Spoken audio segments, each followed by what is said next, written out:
Salut à vous, chers amis. Nous continuons le thème sur lequel nous sommes actuellement. C'est l'Éternel lui-même qui restaure son peuple. Nous avons pris comme texte de base Ézéchiel 37, versets 1 à 28. Nous voyons ce jour le deuxième point qui dit ceci. L'Éternel fait voir à son serviteur l'impossibilité à l'homme de revenir à la vie de lui-même. C'est le verset 3 qui est concerné. Il dit ceci. Il me dit, Fils de l'homme, ces eaux pourront-ils revivre? Je répondis, Seigneur éternel, tu le sais. 2 points à voir. Premier point, il me dit, Fils de l'homme, ces eaux pourront-ils revivre? Après avoir montré des milliers d'ossements desséchés couchés dans une vallée, l'Éternel Dieu a posé cette question capitale au prophète Ézéchiel. Fils de l'homme, ces eaux pourront-ils revivre? Ossements desséchés.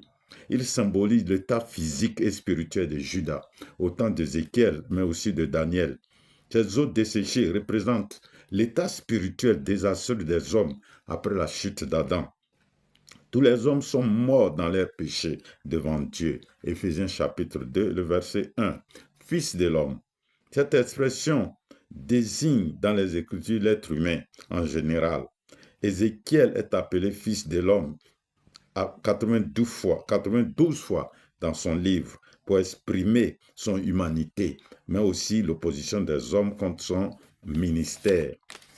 Ézéchiel, en tant qu'être humain, ne peut savoir si ses os pourront revivre tant que cela ne lui a pas été révélé par le Seigneur.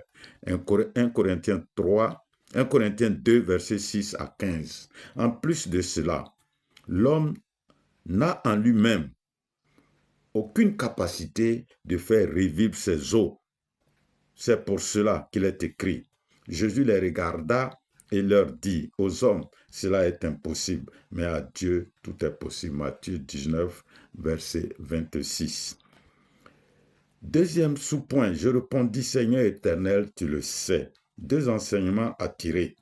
Ézéchiel reconnaît ainsi l'incapacité de l'homme à revenir à la vie, c'est-à-dire à être restauré, d'un côté, et l'omnipotence de Dieu, c'est-à-dire sa toute-puissance, à redonner la vie à ses ossements desséchés, c'est-à-dire aux morts spirituels, Romains 4 et 17. Ézéchiel reconnaît que c'est l'Éternel seul qui décide de restaurer son peuple. Il est souverain dans l'œuvre du salut, car comme le Père ressuscite les morts et donne la vie, ainsi le Fils donne la vie à qui il veut. Jean 5, verset 21.